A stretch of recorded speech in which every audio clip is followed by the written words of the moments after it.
Vamos a ver, a nivel general se han juntado tantas crisis sin terminar de salir de ninguna que nosotros ya llevamos hablando de crisis desde el año 2008. 2008 oficialmente terminaba en 2014, pero lo que coleó del 2014 las consecuencias de esa, en el 19 cuando ya parecía que empezaba a remontarse, que se empezaba a generar más empleo, sobre todo el empleo que llega a las personas con las que nosotros trabajamos, a las personas vulnerables son las últimas. Las primeras que lo pierden y las últimas en recuperarlo, pues en el 2020 llega el confinamiento, el cierre de todo. Se visibiliza mucho una realidad, al menos en nuestro caso, que fue todo el tema de las personas que trabajaban en B, la economía sumergida, porque se quedaron sin nada, de un día para otro y sin opción a poderse buscar la vida como pues en otras ocasiones habían hecho. Cuando empezábamos a ver un poquito la luz del final de la pandemia, no tanto el final a nivel a lo mejor sanitario, pero sí todas las consecuencias de empleo, sociales, sanitarias, etcétera, pues llega la guerra de Ucrania, no tanto la guerra como sus consecuencias. Cuando había una cierta sensación de alivio, de ya pasa esto, ya pasa el COVID, ya pasa esto, de pronto un zapatazo que no esperábamos, nadie esperaba, y ha generado esa sensación. Porque además ahora es eso, ¿ya ahora qué va a pasar? ¿Qué va a pasar con mi trabajo? ¿Qué va a pasar con mi familia? ¿Qué va a pasar con mi casa? ¿Qué va a pasar con los alquileres? ¿Qué va a pasar con mi hipoteca? ¿Qué va a pasar? No hay unas líneas claras porque hay todo es incertidumbre para todos, pero para estas personas yo creo que mucho más. Y claro, afecta a todo, pero yo creo que sobre todo es esa sensación de nerviosismo. En este momento yo creo que uno de los principales problemas es la salud mental. Y no es un baladí decirlo, es que es así. Hay mucho más consultas, la gente, ya digo, la sensación es esa. Las familias también te muestran la sensación de que nunca voy a salir de mi situación, de mi mala situación. Es que cuando no es una cosa es otra. Cuando parece que levantamos un poquito la cabeza, otra vez para abajo. Es esa sensación de frustración. Es un tema que se suele obviar o no se le hace mucho caso, pero en la actualidad y tras la crisis del COVID-19 se está viendo claramente que deberíamos de hacer más hincapié en ese tipo de cosas y sobre todo en tener una escucha mucho más activa hacia las infancias y hacia las familias o los colectivos con los que trabajamos, porque en muchas ocasiones las voces o los mensajes que tienen ellos o no se escuchan o no llegan a las personas que los tienen que escuchar. Y bueno, tenemos que pararnos un poco, ¿no? A pensar y a ver y sobre todo a analizar y a escuchar a la gente. Escuchar antes de empezar a hacer, porque cuando escuchamos vemos realmente lo que pasa y lo que nos están demandando en realidad, ¿no? Y bueno, que en realidad no demandan cosas estratosféricas, ¿no? Pues demandan cosas dentro de la normalidad, pues una seguridad, una vivienda, un estar bien, una alimentación saludable. También la sensación de dificultad para acceder a los recursos. La digitalización está fenomenal, pero no es realista en este momento. Y la gente no sabe cómo llegar a los recursos. Pues métete en la web y pide cita. Métete en la web de la Seguridad Social y ya te mandan los documentos escaneados. Métete... Y no saben, ni tienen recursos, ni las administraciones están preparadas. No se informan, no hay un acompañamiento. Pero no estamos hablando de personas en exclusión exclusivamente tradicional, se pueda llamar. Personas mayores, personas de mediana edad, no se saben manejar con eso. Entonces está habiendo también una sensación de ¿y entonces qué hago? ¿Qué hago? Y otro tema que es nuevo en estos años es el tema de mucha llegada de inmigrantes, personas inmigrantes, que solicitan refugio o que solicitan protección internacional. Muchos de ellos con una realidad de verdad de peligro y tal, pero otros probablemente con una llamada, un efecto llamada de vente, que ahí hay una protección inicial y una vez que estás, pues ya es más sencillo encontrar trabajo, tal y tal. La llegada inicial de inmigración en los años 90 y muchos, 2000. Claro, la situación era muy complicada entonces, pero venían personas solas, venían, intentaban, dentro de su proyecto migratorio, como le queramos llamar, y cuando ya lo tenían más o menos resuelto, traían a la familia. Ahora no, viene la familia completa. Es un sistema totalmente desbordado, totalmente inoperativo, eso es una realidad también, y hace que se queden aquí varados, pero toda la familia. Sobre todo son familias colombianas, las que vienen solicitando un tema de protección internacional, colombianas y venezolanas. Pero bueno, Venezuela consiguió como un estatus un poco diferente al principio de esta crisis migratoria o de refugio, pero Colombia no. Problema que el 99% de los expedientes se deniegan. Pero tardan tanto que las personas ya se han instalado, ya se han asentado, ya han encontrado trabajo y en muchas ocasiones lo tienen que dejar. Con lo cual pasamos de una situación más o menos normalizada a de pronto una situación de exclusión total y 3 años por delante hasta que podamos empezar otra vez el proceso, pero de arraigo. Y en Medellín lo que más están llegando es población africana, marroquí, senegaleses, mauritanos. Entonces son los que más necesidades están presentando. Economía sumergida, en la zona de la ciudad donde estamos trabajando, pues bueno, se suelen dar casos de trabajos de baja calificación donde no están dados de alta. Algunos de las familias con las que trabajamos, pues bueno, se dedican a trabajos de recogida de chatarra y de baja cualificación. También se está viendo que los trabajos de forma de temporeros en el campo, pues también no se están dando de alta o no están cotizando a la Seguridad Social. Y ahora en los últimos meses están saliendo trabajos de baja cualificación en reparto de paquetes y de envíos. Que lo que estábamos hablando antes, que no se dan unas horas de alta, pero no toda la jornada. Las trabajadoras de hogar. Es un sector donde la economía sumergida es enorme por sus características y nosotros también valoramos porque es un sector mayoritariamente femenino, con lo cual dentro de esa feminización de la pobreza pues es un colectivo especialmente afectado. Los convenios de campo y demás son complicados, pero es que de las trabajadoras de hogar es que es una falta de derechos, vamos, constante y reconocida.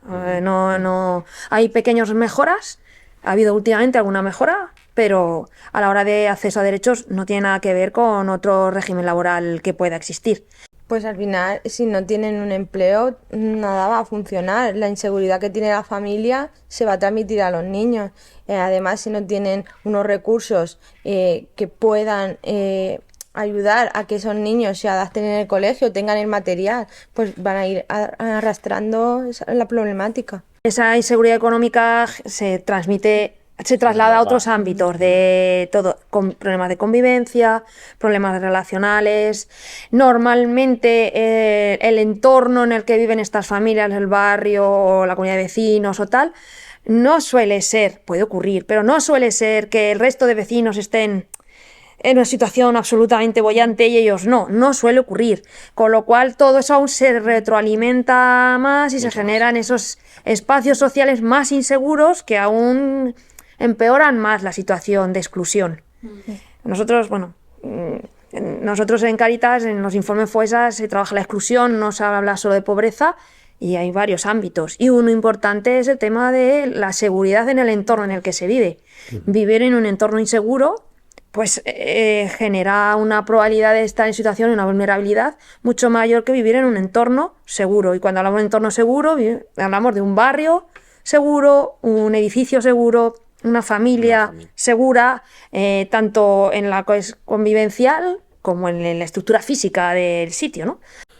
Hay una cosa muy básica que ellos, por ejemplo, dicen, no me puedo apuntar al equipo de fútbol de mi barrio porque me cuesta 200 euros apuntarme a hacer la matrícula. Entonces ellos se sienten un poco bastante, ¿no? Bastante desplazados y fuera de lugar, incluso. El nivel de participación que tienen con respecto a su barrio o a su ciudad es muchísimo más bajo que si viviesen en un hogar con una economía estable y con un entorno mucho más seguro que en el que vive. Sí, al fin y al cabo la red de apoyo es muchas veces es nula o muy difícil y al final se relacionan con su núcleo más cercano, no se llegan a integrar en la comunidad porque no conocen los recursos, incluso nosotros tenemos casos de que no conocen el idioma. Ellos manifiestan la situación que viven en sus casas, de mi papá no tiene trabajo, no podemos comprar tal cosa, o yo no puedo ir a tal excursión porque claro, cuesta tanto dinero y yo no tengo. Y ellos te lo manifiestan, ¿no? Mi papá se ha tenido que ir a Francia, que es lo que están diciendo ahora, porque aquí no teníamos trabajo y ahora quizás me vaya yo también.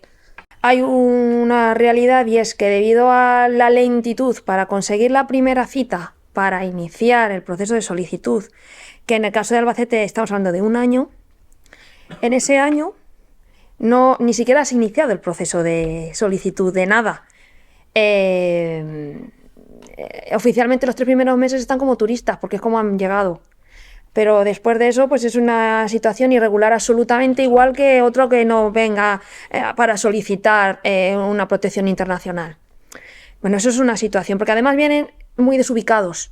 Vienen con unas expectativas que no se cumplen en absoluto, se encuentran con un periodo de tiempo muy largo hasta que alguien les da una primera cita para empezar a poder solicitar la protección, que les da un inicio de la carta, no sé qué, la documentación para poder empezar a trabajar y empezar a solicitar algo, si hay plaza, que es que tampoco lo hay, o hay muy poquitas. Eso genera pero trabajo o no trabajo, o busco o no busco. Si vienen con un poquito a algún sitio donde ahí tienen red, un poquito de gente que conocen, familiares o tal, bueno, pero si vienen con cero red, de pronto es una situación muy, muy, muy, muy complicada, donde no saben ni siquiera dónde tienen que acudir y tal. Eso es una cuestión, y que están abocados simplemente a poder tener que trabajar en B. No hay otra alternativa, no, nunca se les va a poder hacer un contrato laboral hasta que no estén en una situación que se lo permita. Pero luego está también españoles que no tienen otra alternativa laboral, porque no tienen formación o cualificación, porque no tienen una trayectoria laboral previa y tener cierta edad. Por ejemplo, mujeres mayores de 45 o 50 años que no han trabajado nunca fuera de casa, siempre han sido más de casa y pues han separado o se han quedado viudas, pero no ha habido cotización, con lo cual tienen que trabajar, pero nunca han trabajado.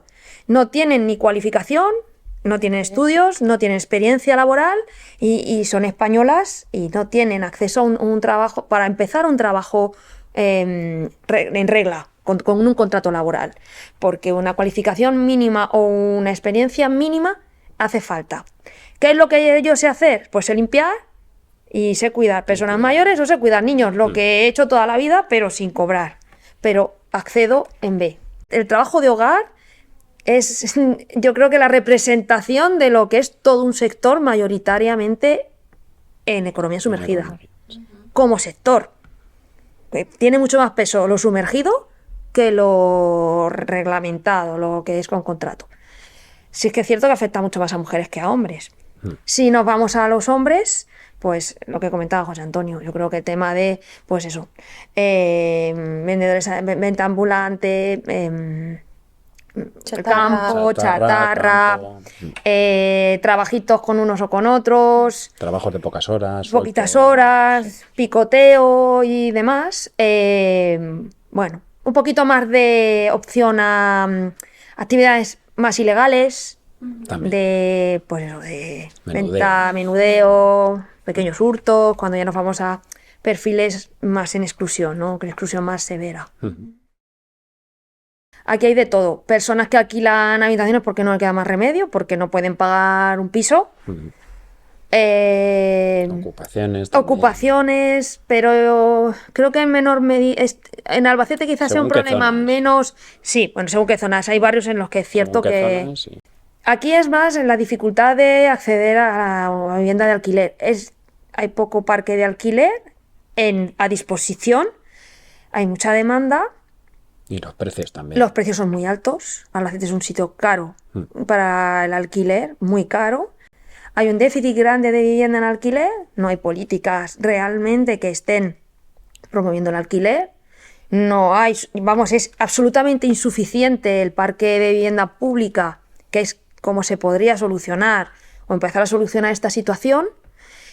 No vemos que por el momento esté dentro de las propuestas políticas que se van poniendo encima de la mesa, pues son apuestas caras y tienen que contar con el apoyo de la sociedad y en este momento no creo que no está preparada para eso. Eso salía también cuando presentaron el informe FOESA. Son muchos factores que hacen que, bueno, pues que finalmente no se pueda alquilar o no puedas adquirir una vivienda.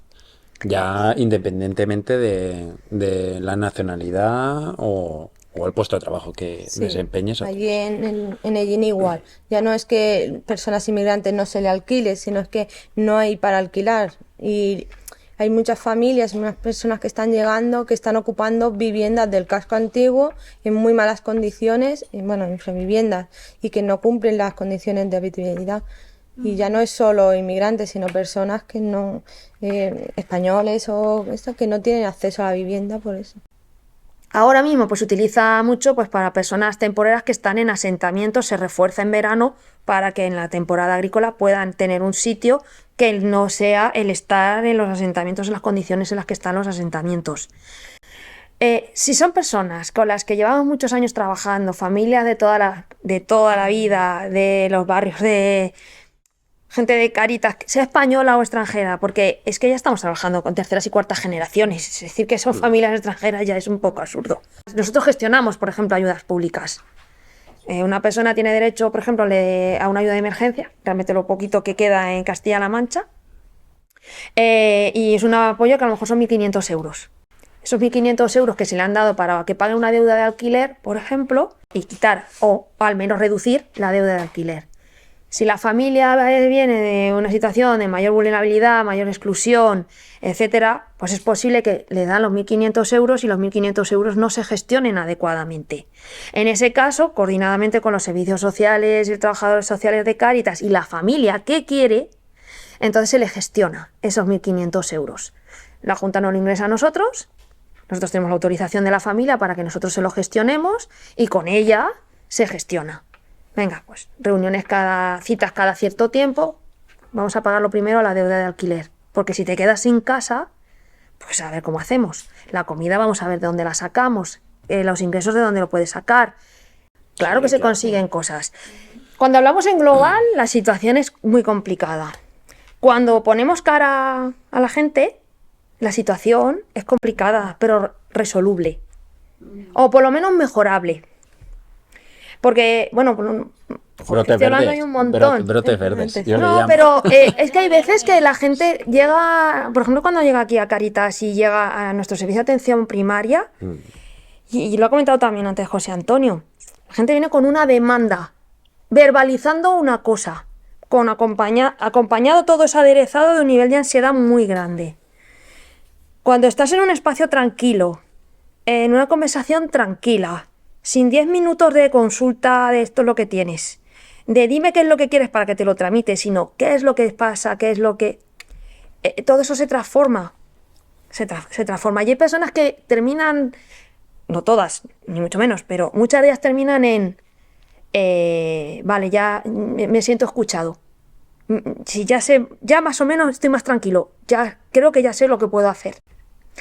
Cuando trabajamos casos concretos y nos ponemos todos de acuerdo, o no de acuerdo, no de todos a una, sino nos sentamos y... que ha pasado muchas veces. Tenemos esta familia, vamos a sentarnos, Cáritas, vamos a sentarnos en servicios sociales, vamos a sentarnos en el colegio, vamos a sentarnos. Salen cosas. Como a nivel institucional es una cosa y es muy mejorable. La voluntad yo creo, de los profesionales de cualquier ámbito es ayudar. Aunque el sistema no muchas veces lo interfiere mucho en eso, pero cuando tú tocas a la puerta de un profesional o de una profesional y dices, está este caso, la gente también quiere que su trabajo sirva para algo. Y yo creo que yo me quedaría con eso. Es muy diferente a la parte institucional, que quizás donde más nos hemos centrado en el rato que hemos estado hablando, de la parte más personal, más de técnico, más de intervención.